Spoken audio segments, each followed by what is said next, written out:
अस्सलाम वालेकुम जी, आप देख रहे हैं मुजरिम कौन और मैं शुएब अल्ताफ़ हूँ।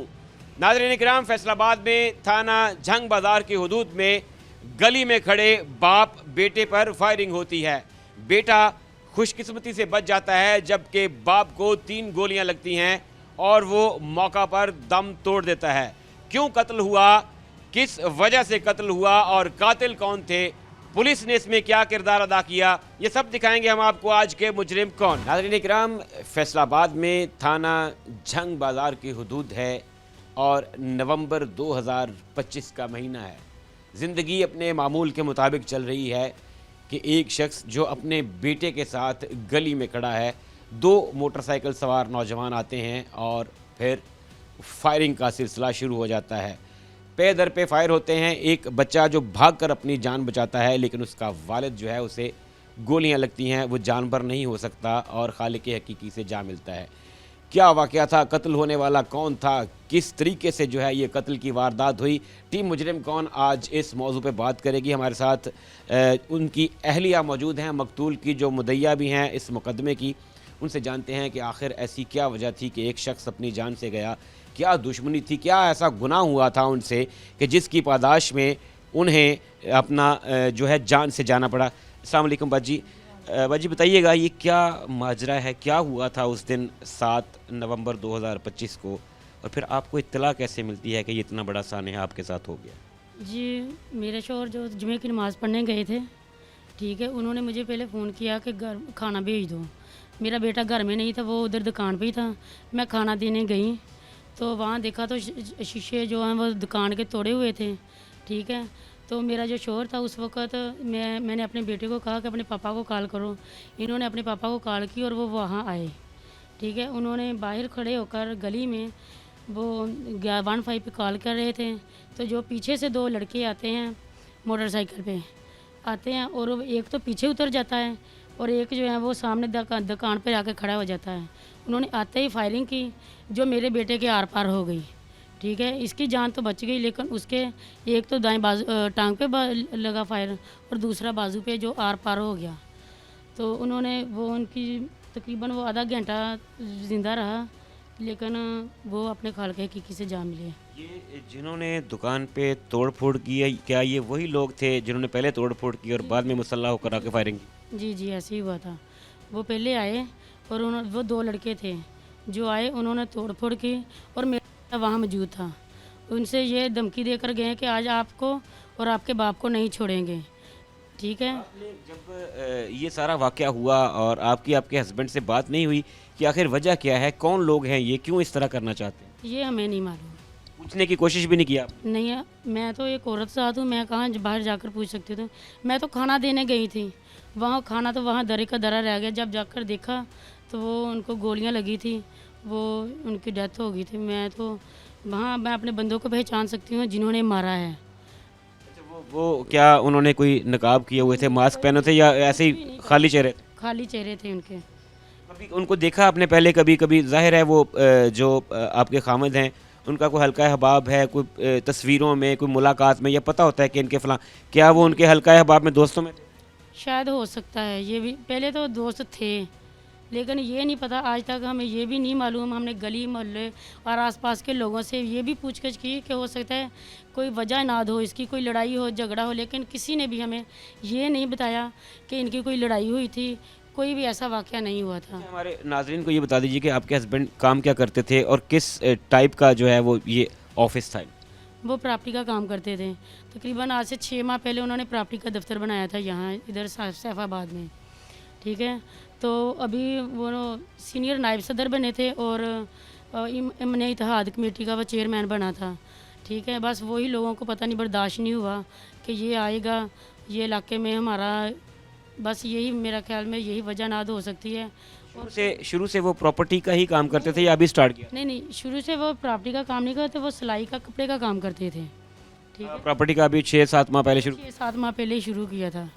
ऐसा भी तो हो सकता है कि उनका कोई प्लाट का, किसी जगह का कोई झगड़ा चल रहा हो, या फिर बाद में आप पे कुछ चीज़ें पता चली कि ये क्या मसला था? नहीं, आज तक कोई भी नहीं पता चला। आप ये कहना चाह रही हैं कि बिल्कुल नाहक कत्ल किया गया आपके हस्बैंड को, और ऐसे लोग जिनको ना आप जानती हैं ना पता था कि इनका कोई मसला मसाइल चल रहा है? नहीं नहीं, हमें नहीं मालूम। कितने बच्चे हैं आप? मेरी 4 बेटियां हैं और 2 बेटे हैं। और ये जो बरखुरदार जो फुटेज में नज़र आ रहा है, जो साथ था उस दिन अपने वालिद के, ये सबसे बड़ा है? मेरा बेटा जी सबसे बड़ा है बेटा है। अभी फिर हो गया ये इंसिडेंट, इस इंसिडेंट को भी 3 माह से ज़्यादा का अरसा हो गया है।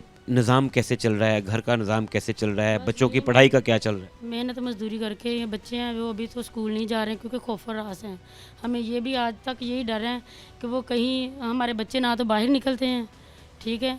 कभी कभार हमारे ये होता है कि वो लोग हमें ऐसा होता है बच्चे जो खौफ के बस बाहर ही नहीं निकलते, घर में ही रहते हैं। जाहिर है एक बच्चा है, छोटा बच्चा है, जिसने अपनी आंखों के सामने अपने वालिद को कत्ल होते देखा है, गोलियां लगती देखी हैं। क्या किसी वसीले से, कोई किसी वास्ते से, कोई हमसायों में या सोशल प्रेशर होता है? क्या कभी किसी ने आपको अप्रोच करने की कोशिश की कि केस से पीछे हट जाएं, सुलह कर लें, माफ़ीनामा, या आपको किसी किस्म की कोई धमकी मिली हो? नहीं नहीं, कोई भी नहीं। धमकी कोई नहीं है? नहीं, अभी तक तो नहीं। सुलह के लिए भी किसी ने अप्रोच नहीं? नहीं, किसी ने भी नहीं। मतलब आपके वहमो गुमान में भी नहीं था कि ये हो? सुलह तो उस सूरत में होती है कि किसी का कोई झगड़ा हुआ हो, कोई रिश्तेदारी का मामला हो, कोई लेन देन का मामला हो, और तब जाके ऐसा कुछ नहीं? नहीं, ऐसा कुछ भी नहीं है। क्या कहती हैं आप? एक हमारी वज़ीर आला जो हैं वो भी एक खातून हैं, एक माँ हैं, एक बेटी हैं, एक बहन है, क्या कहती हैं? मैं तो ये कहती हूँ कि जो मरियम नमाज़ है वो भी एक औरत है, उसके दिल में भी औरतों के लिए एहसास है। उसे ये भी एहसास होना चाहिए कि मेरे छोटे छोटे बच्चे हैं और किराए का घर है, हमसे तो किराया भी नहीं दिया जाता। हम घर में सिलाई वगैरह का काम करके अपना घर का खर्च वगैरह चला रहे हैं। बहुत मुश्किल है कि बच्चों को अभी आमदनी का कोई ज़रिया वसाइल नहीं है। और वज़ीर आला से ये मेरी इल्तमास ये है कि वो हमारा इंसाफ़ करे और पूरे हक़ के साथ इंसाफ़ करे और इन मुजरिमों को पकड़ कर ऐसे ही मारा जाए जिस तरह सरेआम मेरे शोहर को कत्ल किया गया है, नाहक किया गया, उसी जगह पे मारा जाए, तब हमें सुकून मिलेगा। इससे ज़्यादा कोई बात नहीं कह सकते। अच्छा, मुझे बताएं कि आपने बताया कि 15 पे कॉल की हुई थी आपके हस्बैंड ने। इस मर्डर और फायरिंग के इंसिडेंट के बाद से अब तक, अब जबकि एक मुलजिम पुलिस की हिरासत में भी है, पुलिस का किरदार आप कैसे देखती हैं? क्या पुलिस ने कोऑपरेट किया, डिले किया, कुछ शिकवा शिकायत है पुलिस से, या पुलिस कोऑपरेट कर रही है? नहीं, पुलिस पूरा हमारा कोऑपरेट कर रही है, ठीक है। लेकिन जब वो पकड़े जाएंगे वही दिन आएगा जब वो पकड़े जाएंगे। लेकिन ये हमारा बहुत अच्छा काम कर रहे हैं, ठीक है। इन्होंने एक दिन भी सुकून से नहीं बैठा, हर तरीके से जहाँ रेड मारने थे वो भी किया, सब कुछ किया है। हमारा इनसे कोई शिकवा शिकायत नहीं है।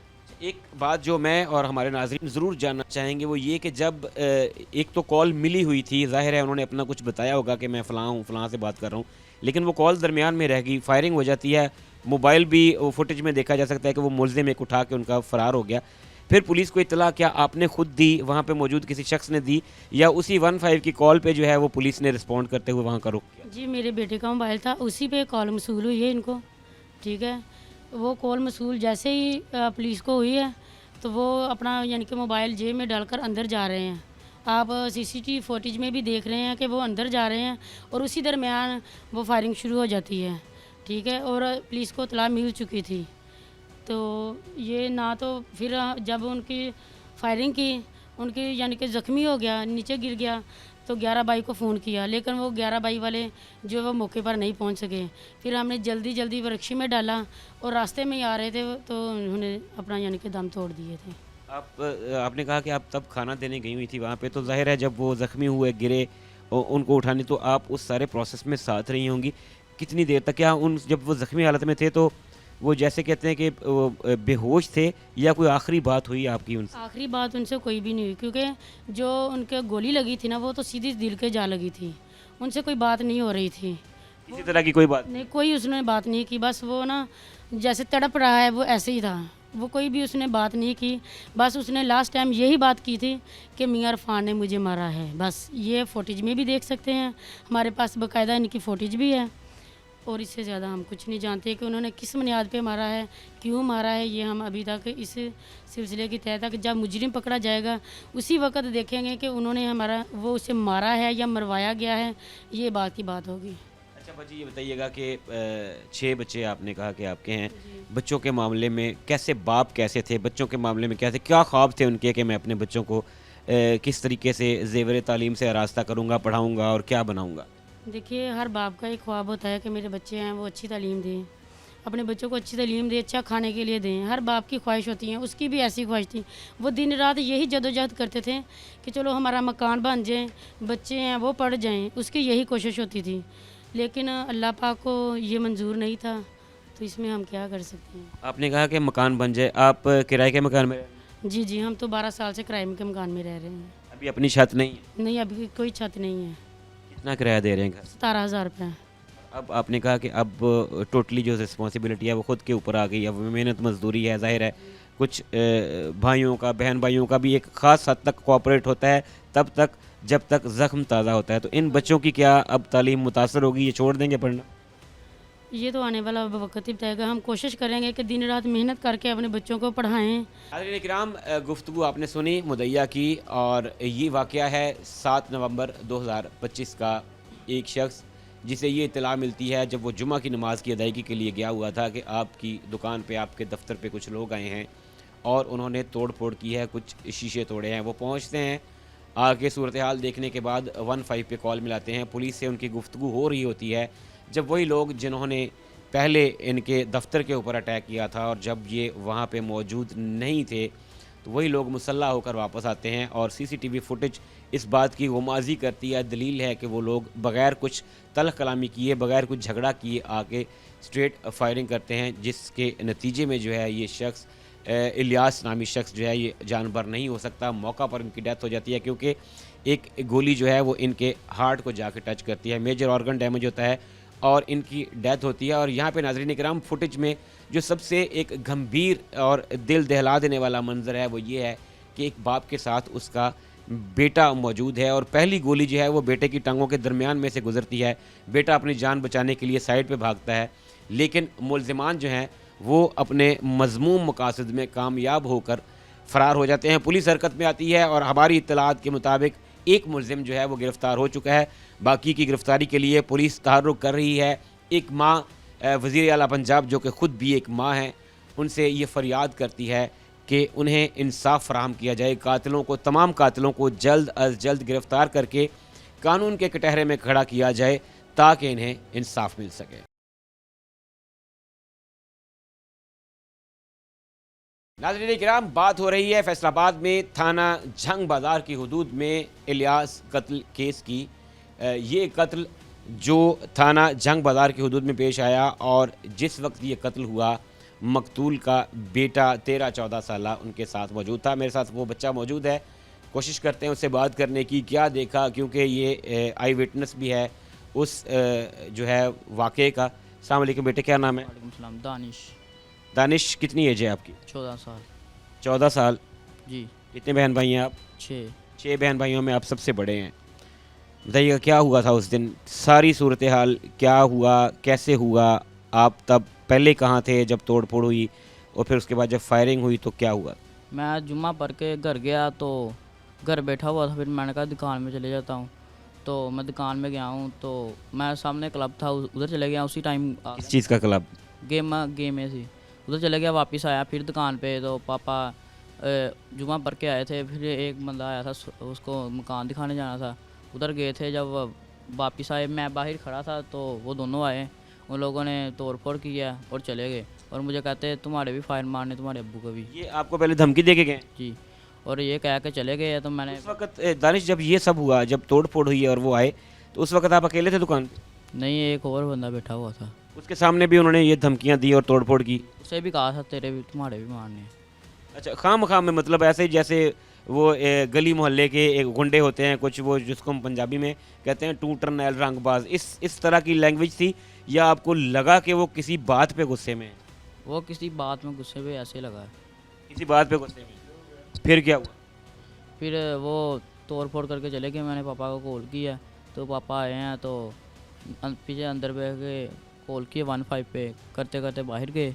बाहर जाकर कॉल कर रहे, उधर से वो आए, उन लोगों ने। पुलिस से बात उनकी उस वक्त हो रही थी, या जैसे एक वो होता है कि अभी पापा ने कान के साथ सिर्फ लगाया हुआ है और वेट कर रहे हैं ऑपरेटर? नहीं, हो रही थी बात हो रही, दरमियान में थी, बात आधी हुई थी। क्या बात क्या कर रहे थे पापा? पापा कह रहे थे 2 आदमी आए हैं तो आके मेरी दुकान में तोड़ फोड़ किया और चले गए हैं, ये कर रहे थे बात उसी टाइम में।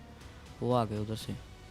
फिर उन लोगों ने पहला फायर मेरे मारा, वो मेरे दरमियान से निकल गया, मैं बच गया और उधर पापा की तरफ गए हैं। पापा के पहले फायर इधर मारा तो पापा भाग के ना साथ वाली दुकान में चले गए, तो उधर से उन लोगों ने दूसरा फायर, एक ही फायर मारा, बुलेट बजा वो, एक इधर बजा और एक इधर। 3 गोलियां लगी टोटल। और फिर आप तब साइड पे थे, ये फायरिंग करने के बाद फिर फौरी तौर पे फरार हो गए वहाँ से? जी फरार हो गए। और फिर जब आप पापा के पास गए तो क्या देखा आपने?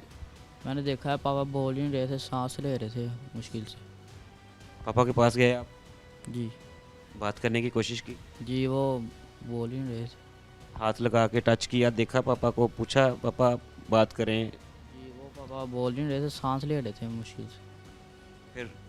फिर उधर 11 बाई के कॉल किया, वो आ नहीं रही थी, फिर रश्के में लेकर गए हैं, तो जब जंग रोड पे निकले आए हैं ना तब भी दम तोड़ दिया। पापा तब आपके साथ लगे हुए थे?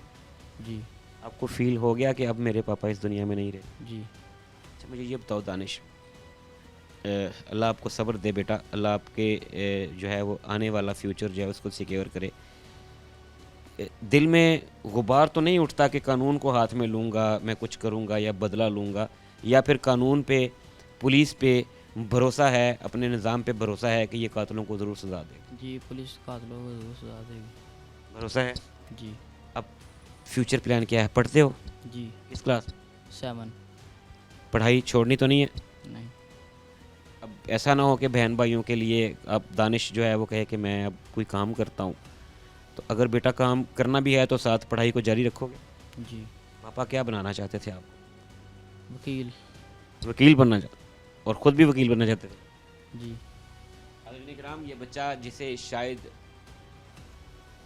अब पूरी तरह इदराक भी नहीं है कि वो किस सदमे से गुज़रा है, जो 5 बहन भाइयों से बड़ा है, सबसे बड़ा है। 6 बहन भाई हैं ये, और ये बच्चा 13-14 साल जो है ये सबसे बड़ा है। इसने इसी उम्र में वो ज़ख्म खाया है जिसका बर्दाश्त करना शायद बड़ों के बस से बाहर है, और ये उस मौके का चश्मदीद गवाह भी है जब इसकी आंखों के सामने इसके बाप को नाहक कत्ल किया गया। और नाज़रीन इकराम, ये वो उम्र होती है जब बच्चे तहैया करते हैं, जब कस्में खाते हैं कि वो अपने वालिद के कातिल को ज़िंदा नहीं छोड़ेंगे, लेकिन इसके सब्र को दाद देना बनती है, इसके ईमान को दाद देना बनती है कि इसका अपने कानून पे, कानून नाफिज करने वाले इदारों पे पुख्ता यकीन है, भरोसा है कि वो लोग ज़रूर इंशाअल्लाह इसके बाप के तमाम कातिलों को न सिर्फ गिरफ़्तार करेंगे बल्कि इन्हें इंसाफ भी दिलाएंगे। सो हमारे निज़ाम के लिए, हमारे इदारों के लिए, हमारी पुलिस के लिए ये सबसे बड़ा चैलेंज है कि वो वाकई में अपना काम पूरा करें, ताकि ये बच्चा मुस्तकबिल में राह से भटकने से बच जाए, इसका ईमान जो है वो गैर मुतज़लज़ल रहे, और ये हमारे इदारे साबित करें कि हम इंसाफ दिलाने के लिए मौजूद हैं। नाज़रीन इकराम, बात हो रही है इलियास कत्ल केस की, और एक शख्स जिसे शायद आखिरी दम तक ये इल्म ना हो सका कि उसे किस जुर्म की सज़ा मिल रही है, किस गुनाह की पादाश में वो नाहक कत्ल किया जा रहा है, और इंसाफ के इदारे जो है वो हरकत में आते हुए अभी तक सिर्फ एक मुलजिम को गिरफ़्तार कर सके हैं। बकिया मुलजिमान जो हैं वो कानून की पहुंच से दूर हैं। तहर्रुक ज़रूर किया जा रहा है पुलिस ऑफिशियल से। जब हमारी बात हुई तो पुलिस ज़रूर घेरा तंग किए हुए है, लेकिन अभी तक बाकी मुलजिमान जो हैं वो पुलिस की पहुंच से दूर हैं। मकतूल के भाई हमारे साथ मौजूद हैं, उनसे जानते हैं कि आखिर इनकी दानिश में ऐसा क्या हुआ था। अस्सलाम वालेकुम भाई, नाम बताइएगा। मोहम्मद शब्बीर। शब्बीर? हाँ जी शब्बीर। आप इलियास से बड़े हैं? हाँ जी, सबसे बड़े बहन में। अब बहन भाइयों में सबसे बड़े? कितने भाई बहन हैं आप? 6 बहनें 4 भाई। 6 बहनें और 4 भाई आप लोग हैं, और अभी इलियास इस दुनिया से चला गया। हाँ जी। और हमारी ऑफ कैमरा बात हो रही थी, आपके पहले भी एक भाई जो हैं वो मर्डर हो चुके। हाँ जी, 17-18 साल कोई इंसाफ मिले। 17-18 साल पहले? हाँ जी। 2 भाई दुनिया से चले गए, और फिर एक भाई सदमे में फौत हो गए, जो इकट्ठे रहते थे।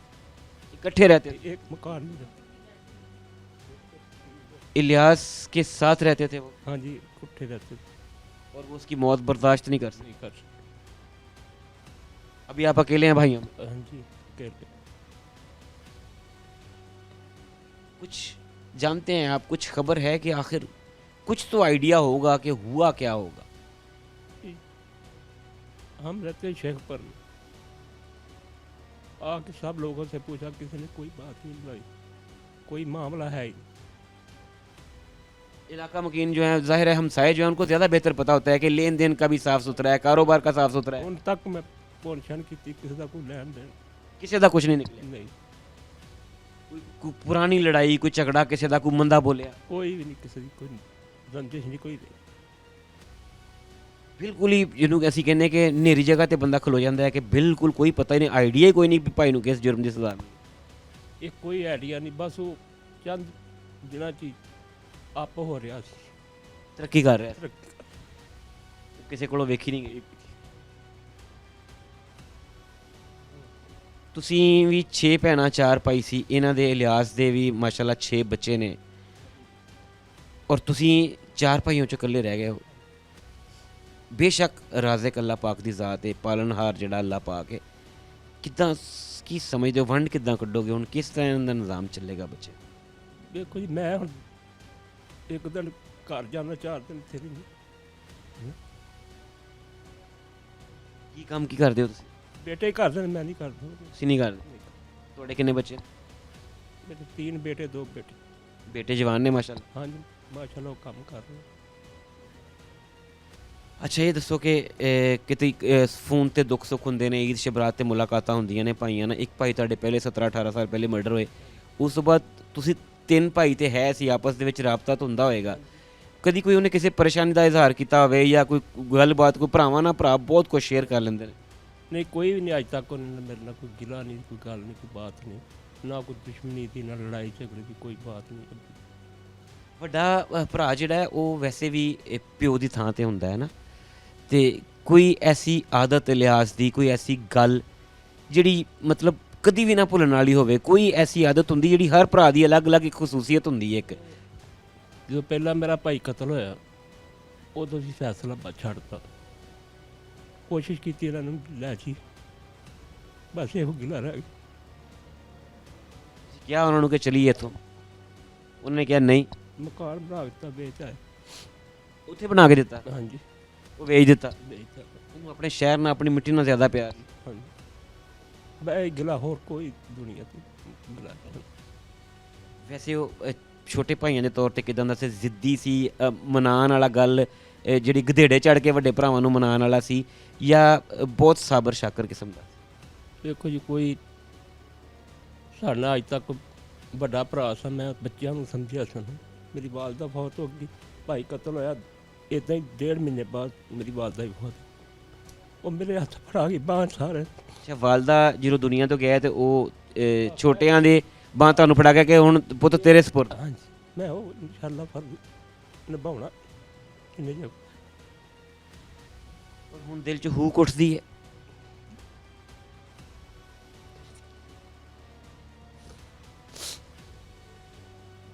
नाज़रीन, ये तकलीफ़, ये दुख, ये दर्द ऐसा है जो शायद पत्थर का कलेजा चीर दे। एक भाई अपनी आंखों में आंसू लिए कपाते होंठों के साथ अपने भाई को याद करता है, और इस बड़े भाई को जो बाप की जगह पे भी है, इसका सदमा नाज़रीन किराम देखिए कि ये 4 भाई हैं और अब ये बड़ा भाई दुनिया में अकेला है। एक भाई 17-18 साल कबल कत्ल होता है, और फिर इलियास और उसका दूसरा भाई जो है वो एक ही जगह पे रहते हैं। 7 नवंबर 2025 को इलियास कत्ल हो जाता है, और उसके कत्ल का सदमा दूसरा भाई जो साथ रहता है वो बर्दाश्त नहीं कर पाता, और दिसंबर में अगले ही महीने उसकी डेथ हो जाती है। और अब ये बड़ा भाई जो बाप की जगह पे है, ये सिर्फ रो सकता है, ये सिर्फ फरियाद कर सकता है, ये सिर्फ इंसाफ की उम्मीद कर सकता है, और इसे अब पूरे ख़ानदान को संभालना है, जोड़े रखना है। जैसे इन्होंने कहा कि माँ जाते हुए, दुनिया से जाते हुए छोटे बहन भाइयों के हाथ इनके हाथ में पकड़ा गई कि अब या अल्लाह वारिस है या इनके तुम वारिस हो। इन्हें शायद इस बात का भी नाज़रीन इकराम गिल्ट है कि ये उस कसम की, उस जो है इरादे की लाज नहीं रख सके, उसे निभा नहीं सके, अपने भाई को मना नहीं सके कि जब बड़ा भाई एक पहले भाई कत्ल हुआ तो इन्होंने कहा कि उसे मकान बना कर दिया शेखुपुरा में कि फैसलाबाद छोड़ देते हैं, लेकिन छोटा था, लाडला था, शेखुपुरे वाला मकान बेचकर वापस फैसलाबाद आ गया। शायद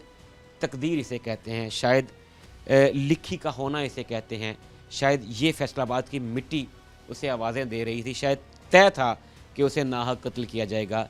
लेकिन बात बड़े भाई की, बात बाप जैसे भाई के आंसुओं की है, और शायद ये आंसू माँ की जगह पे जो है ये अर्श हिलाएंगे और इन्हें ये उम्मीद है कि इंसाफ ज़रूर मिलेगा। नाज़रीन इकराम, टीम मुजरिम कौन मौजूद है फैसलाबाद में थाना झंग बाज़ार के अंदर, और सब इंस्पेक्टर असलम वाहिद हमारे साथ मौजूद हैं, इंचार्ज इन्वेस्टिगेशन थाना झंग बाज़ार हैं, और उस टीम का मरकज़ी हिस्सा रहे, उसे लीड करते रहे जिसने कत्ल के एक मुलजिम को गिरफ़्तार किया। जानते हैं कि आखिर कत्ल की वजह क्या थी, कैसे कत्ल हुआ, पुलिस को ये चीज़ रिपोर्ट कैसे होती है, और फिर पुलिस पार्टी ने इस पर रिस्पॉन्ड कैसे किया। अस्सलाम वालेकुम असलम भाई, बहुत शुक्रिया आपके वक्त का। बताइएगा ये क्या केस है जो नवंबर में एक कत्ल होता है, उसकी सीसीटीवी फुटेज भी वायरल होती है, ये क्या मामला था, कैसे रिपोर्ट हुआ? ये हमें 15 के ज़रिए तलाह मिलती है। मुझे मेरे SHO साहब भी बताते हैं कि मर्डर हो गया सैफाबाद में। तो बीइंग इन्वेस्टिगेशन इंचार्ज मैं भी फौरी तौर पे मौके पे पहुंचता हूं। तो वो डेड बॉडी उधर से शिफ्ट कर दी गई थी मॉर्चरी में, अलाइड हॉस्पिटल में। तो वो पहले लेके गए थे उसको मेडिकल एमरजेंसी में, कोई मे भी उसमें कोई ज़िंदगी की रमक बाकी हो, लेकिन वो चूँकि उसकी एट द स्पॉट या थोड़ा डिले के बाद उसकी डेथ हो चुकी थी, तो वो बाकायदा उसका जो पोस्टमार्टम है, जो लीगल फॉर्मेलिटीज़ है वो पूरी की गई हैं। तो फिर वो जो FIR हुई है उसमें एक बंदा नॉमिनेटेड था। ये वजह ना तो ताहाल उनकी कोई पुरानी ग्रज की वजह से कोई शक शुबे की बिना पे कत्ल हुआ है, लेकिन इसका कोई किरदार नहीं था किसी भी मामले में। तो उस पर फिर वर्क किया, जो उसकी लीगल फॉर्मेलिटीज़ थी वो भी पूरी की, तो ट्रेस किया मुलजमों को। तो अनफॉर्चुनेटली बस वो अब्सकंडर है अभी तक एक मुलजम। तो दूसरा मुलजम जो था वो हमने अरेस्ट कर लिया। वो नॉमिनेटेड नहीं था केस में, लेकिन वो उसकी फिर अरेस्ट करके उसको जुडिशल भिजवाया गया। उसकी आइडेंटिफिकेशन परेड हुई। आइडेंटिफिकेशन परेड के बाद वो बाज़ाब्ता हमारे पास रिमांड पे आया। तो जो कानून के मुताबिक है वो तो सज़ा उसको मिलेगी। तो भाई, इस केस में जो दूसरे केसेस से ज़ाहिर है मर्डर केसेस फैसलाबाद में बहुत सारे होते हैं, रिपोर्ट होते हैं। यहाँ पे एक जो मुनफरिद अलग और हट के बात ये थी कि जिस वक्त ये मर्डर हुआ उस वक्त जो मकतूल है उसने बाकायदा पुलिस कंट्रोल रूम में 15 पे कॉल मिलाई हुई थी। क्या आपको पुलिस पार्टी को कोई है कि उसके बाद दोबारा किसी ने कांटेक्ट किया कि यहाँ पे ये इंसिडेंट हो गया है, या फिर हमारी जो 15 है उसने उसी कॉल को जो है वो उसका बैकअप, उसका फॉलोअप लेते हुए जो है वो यहाँ का रुख किया था? नहीं, ये पहली कॉल का ही बैकअप फॉलोअप लिया गया था, उसी पे हमने फौरी तौर पे रिस्पॉन्ड किया था। तो इसीलिए हम फ़ौरन मौके पे पहुंच गए। मैं भी पहुंच गया, मेरे SHO साहब और जो हमारे आला अफसरान हैं वो भी मौके पे पहुंचे, और जो कार्रवाई कानूनी थी वो हमने की है। तो दोबारा तो कॉल नहीं हुई थी, लेकिन वो पहली कॉल जो अनफॉर्चुनेटली मुकम्मल भी नहीं हो सकी थी, उसी पर रिस्पॉन्ड हो गया था। असलम भाई, इसमें जो फुटेजेस सरफेस कर रही हैं उसमें 2 लोगों को देखा जा सकता है, बाइक पे आते हैं, दोनों मुसल्ला हैं। क्या जो हम फुटेज में जिसे देखते हैं कि जो बाइक चला रहा है, जो राइड कर रहा है, वो गिरफ़्तार हुआ है, या जो पीछे बैठा हुआ था वो गिरफ़्तार? जी, जो राइड कर रहा था, जो CCTV फुटेज में भी नज़र आता है कि वो मोटरसाइकिल पे आया है, वो उसका तो पता ही नहीं ना चल रहा था, वो नामालूम बंदा था। वो फिर हमने एक बंदा को उठाया, उसकी तफ्तीश की, जो उससे पूछा, उसने कुछ डिस्क्लोज़ किए, लेकिन चूंकि वो नॉमिनेटेड FIR नहीं था तो वो कानून के मुताबिक उसकी आइडेंटिफिकेशन परेड के लिए उसको भिजवाया गया, वाला जुडिशल भिजवाया गया। उसके बाद जो उसका बाकायदा प्रोसेस है आइडेंटिफिकेशन परेड का, वो जज साहब जाते हैं, तो गवाहान को, मदैया को वो दिखाया जाते हैं 5-10 बंदों में, जो उसका प्रोसीजर है वो अडॉप्ट किया गया। तो उसके मुताबिक वो आइडेंटिफाई हुआ, प्रॉपरली आइडेंटिफाइड, और अपने जो उसका किरदार था उस हवाले से वो आइडेंटिफाइड हुआ कि उसने ये किरदार मौके पे अदा किया। तो फिर उसी तरह वो आइडेंटिफिकेशन परेड कंप्लीट हुई। तो वो आइडेंटिफिकेशन परेड की हमने कॉपी ली, कॉपी के लिहाज से हमने उसको, वो दोबारा नॉमिनेट हुआ केस में, और उसको हमने जेल से निकलवाया, और हमारे पास वो अब रिमांड पे है।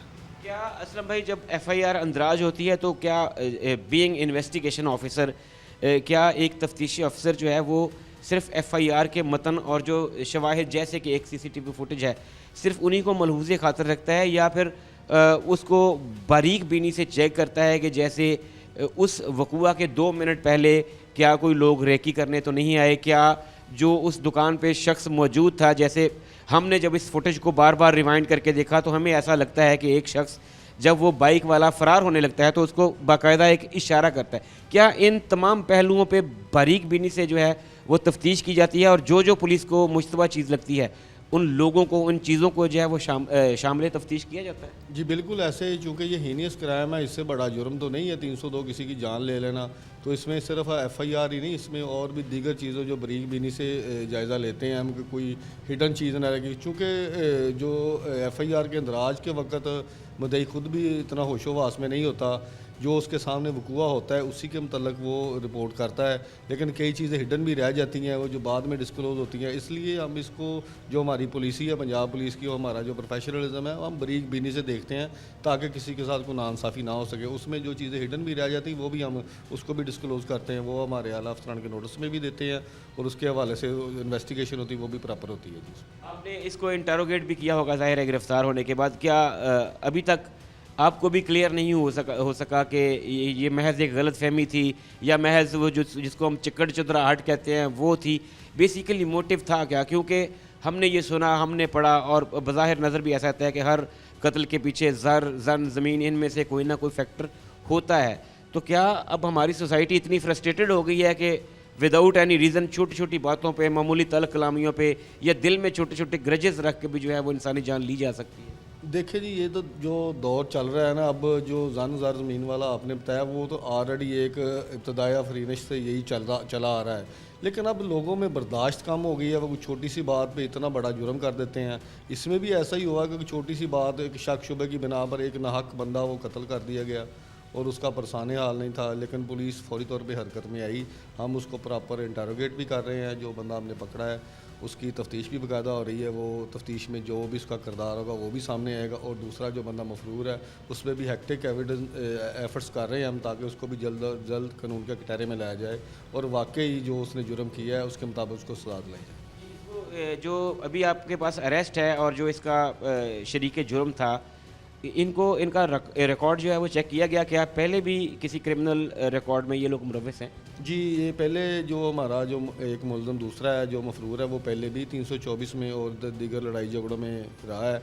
उसका रिकॉर्ड भी चेक किया, उसका बाकायदा प्रोक्लेमेशन भी जारी हुई है, उसका मुजरम इश्तिहारी डिक्लेयर हो चुका है। वो उसकी जो प्रोसेस है मुजरम इश्तिहारी का वो भी कर रहे हैं हम। तो लेकिन इस सब के बावजूद उसकी अरेस्ट के लिए हेक्टिक कोशिश कर रहे हैं हम। हमारे अफसरान भी टीम बनी हुई है, उसमें हम जो खुफिया तौर पे कर रहे हैं मालूमात, जो उसके रेड वगैरह वो भी कर रहे हैं। उनकी फैमिलीज़ पे जिधर जिधर उनकी कोई मिलता है, सुराग मिलता है, उधर हम बिल्कुल रेड भी करते हैं और उसकी गिरफ्तारी के लिए कोशिश करते हैं और इंशाल्लाह हम कामयाबी होगा, जल्द कामयाब होंगे। असलम भाई, इस तरह के वाक़यात जिसमें एक शख्स कत्ल हुआ, उसका बेटा उसके साथ था, कम उम्र बच्चा है 13-14 साल। हमने जो हिस्ट्री में नॉवल टाइप कैरेक्टर्स पढ़े, जो बड़ी दुश्मनियों वाले, जो बाद में बहुत बड़े बड़े गैंगस्टर्स बने, उनकी शायद इब्तदा ऐसे ही कहीं होती होगी कि नौउम्री में उन्होंने अपने किसी भाई को, वालिद को मर्डर होते देखा। तो लेकिन इस बच्चे से जब हमारी बात हुई तो ये बड़ा काम था, कूल था, इसे अपने इदारों पे भरोसा था। हालांकि 13-14 साल की बड़ी लाउबाली सी उम्र होती है। यहाँ पे एक रिवेंज का, इंतकाम का जज्बा इंसान के अंदर ठाठे मार रहा होता है। क्या आपकी टीम की इसमें एफ़र्ट है? आपने काउंसलिंग की है उनकी? क्या आपने उनको मेंटली प्रिपेयर किया है कि कानून अपना रास्ता बनाएगा, किसी तरह की वायलेंस की या इस तरह के जज्बात रखने की ज़रूरत नहीं है? और ये आप क्या समझते हैं कि कितना ज़रूरी है नौ उम्र बच्चों को, कम से बच्चों को जो है उनकी काउंसलिंग करते हुए कूल डाउन रखना? देखिए जी, इसमें तो तब भी कोई कानून को हाथ में लेगा जब कानून उसका साथ नहीं देगा। जब कानून साथ दे रहा है, कानून अपना रास्ता खुद बनाता है, जब कानून के मुताबिक उनको सज़ा मुल्ज़मों को मिलती है, या आप ऐसा कह सकते हैं कि कानूनी कार्रवाई मुकम्मल होती है, तो मेरा ख्याल है कि किसी को कोई इतराज़ नहीं रहता। ऐसे ही है इस केस में भी कि अगर हमारी तरफ से कोताही होती तो यकीनन वो भी हम पे हाइपर होते कि जी पुलिस हमारा साथ नहीं दे रही। अल्हम्दुलिल्लाह देखें जी, केस में कामयाबी नाकामी अल्लाह ताला के हाथ में है, आपके हाथ में मेहनत है, वो हम कर रहे हैं और इंशाल्लाह हम कामयाब होंगे। तो जो काउंसलिंग वाली बात है, ये काउंसलिंग ज़रूर की है कि हम आपके मुल्ज़िमों को पकड़ेंगे, लेकिन हमने उनको कोई पढ़ाया नहीं है। तो इसमें नाज़रीन हमारे किसी गलत फहमी में ना जाए कि मेरा मकसद भी यही था कि जब उनको पता चल रहा होता है कि हमारी तफ्तीश डायरेक्ट दुरुस्त समत में जा रही है, डायरेक्शंस ठीक हैं, पुलिस कोऑपरेट भी कर रही है, तो फिर मेरा ख्याल है कि वर्बली किसी काउंसलिंग की ज़रूरत नहीं रहती, बल्कि वो हालात को, फैक्ट्स को देख कर कूल डाउन हो रहे होते हैं कि हाँ जी अभी तक जो है वो इदारे ठीक जा रहे हैं। देखें जी, इसमें जो चूँकि मैंने आपको पहले भी बताया था कि ये हीनियस क्राइम है और इसमें हमारे अफसरान हैं जो उन्होंने टीम भी बनाई है और लम्हा बलम्हा हम उनको हर चीज़ से आगाह भी करते रहते हैं और उनसे गाइडलाइन भी लेते हैं कि जो प्रॉपर हमने जो आगे जो लाए अमल बनाना है वो हमारी काउंसलिंग भी करते हैं। हमारे अफसरान हैं जो वो हमारे लाए अमल भी देते हैं और हमारी हेल्प भी करते हैं ताकि हम उसको प्रॉपर इसको ना मुकम्मल करके तो कोर्ट में पेश कर सकें। असलम भाई, एक सवाल जो इस पूरे एपिसोड में इस पूरी स्टोरी को कवर करते हुए मेरे दिमाग में बार बार बुला रहा है, मैं उसका इजहार भी कर चुका हूँ कि 90s में बहुत सारी मूवीज़ ऐसी बनी जो रिवेंज पे थी। वो जग्गा गुज्जर, बुड्ढा बदमाश वगैरह वगैरह, इस तरह की बहुत सारी मूवीज़ थी। तो क्या आप समझते हैं कि वाकई पुलिस बदल गई है? पुलिस अपने अमल से, अपने पेशा वाराना महारत से जो है वो डील ऐसे कर रही है कि अब कोई गैंगस्टर पैदा नहीं हो रहा और जो पैदा हुए थे वो हमारे इदारों ने जो है वो उनको इस तरीके से हैंडल किया है कि अब वो उस तरह का पुराना 90s वाला कल्चर जो है वो बज़ाहिर पंजाब में नज़र नहीं आता। देखिए जी, ये तो आपको रेवलेशंस आती रहती हैं और चूंकि इस वक्त जो जदीद दौर है, हर चीज़ फिंगर टिप्स पे है और हमारे अफसरान इंतहाई कोऑपरेटिव हैं क्योंकि वो हमारे साथ हर वक्त हमारे साथ होते हैं। हमारे वो जो लाए अमल हम बनाते हैं वो हमें गाइडलाइन भी देते हैं और मेरा नहीं ख्याल कि कोई गैंगस्टर अब कोई ऐसे पिनप सकेगा कि वो अब कानून को हाथ में ले। लेकिन अब वो चीज़ें नहीं हैं जो 90s वाली हैं कि जब जदीद दौर है और इसमें जो पुलिस काम कर रही है प्रोफेशनलिज्म से कर रही है ताकि हकीकी मुलज़िम को कैफ़े किरदार तक पहुंचाया जाए। असलम भाई, आपका बहुत शुक्रिया और हमारी दुआएं और नेक तमन्नाएं आपके साथ हैं कि बाकी मुलज़िमान को भी आप जल्द अज जल्द कानून के कटहरे में खड़ा करें। नाज़रीन इकराम, सब इंस्पेक्टर असलम वाहिद हमारे साथ मौजूद थे, इंचार्ज इन्वेस्टिगेशन थाना झंग बाज़ार फैसलाबाद, और बता रहे थे कि कैसे एक कत्ल की वारदात के मुलज़िमान को पुलिस ने ना सिर्फ आइडेंटिफाई किया बल्कि उनमें से एक मुलजिम जो है वो अरेस्ट भी है। नाज़रीन इकराम, कत्ल जैसी वारदातें जो पहले दूर दराज इलाकों में भी होती थी तो पूरा इलाका खौफ और दहशत की अलामत बन जाता था, अब शायद सोसाइटी में इम्पेशेंस और सब्र व तहम्मुल की कमी इतनी ज़्यादा है कि लोग कत्ल जैसा बड़ा जुर्म करते हुए हिचकिचाते नहीं हैं। लेकिन अल्टीमेटली कानून जब हरकत में आता है तो फिर किए की सज़ा भुगतना पड़ती है। शुएब अल्ताफ़ को टीम मुजरिम कौन के साथ दीजिए इजाज़त। अल्लाह हाफ़िज़।